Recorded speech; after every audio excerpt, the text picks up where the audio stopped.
Пневматика не игрушка. Она так же, как и огнестрельное оружие, способна нанести человеку травмы, поэтому должна находиться под контролем силовых структур. Такова основная идея данного законопроекта. В России существует 3 категории пневматического оружия по мощности.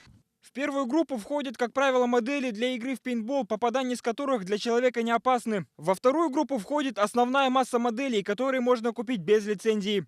Третья категория – это чисто охотничье оружие, приобрести которое можно лишь по лицензии. Сейчас оружие второй категории продается свободно, достаточно лишь предъявить свой паспорт. Именно ее и предлагают регистрировать в лицензионно-разрешительной системе.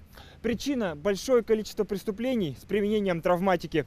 Так, например, в Удмуртии в конце прошлого года 13-летний школьник случайно выстрелил из травматического пистолета в лицо одноклассницы. Как выяснилось, оружие ему дал друг, который в свою очередь взял его у родственников.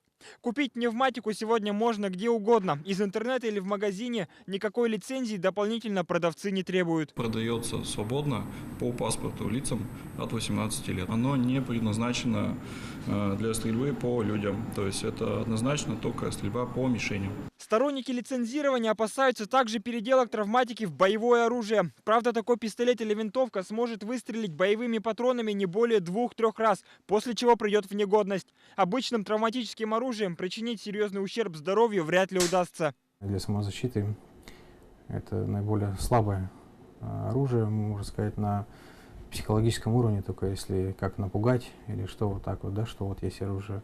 А на самом деле оно может, конечно, принести и травму, и все, и другие какие-то последствия, но не такое, как серьезное, как огнестрельное оружие ограниченного поражения. Специалисты скептически относятся к возможному лицензированию пневматики. В лицензионно-разрешительных отделах сейчас идет усиленный контроль огнестрельного оружия.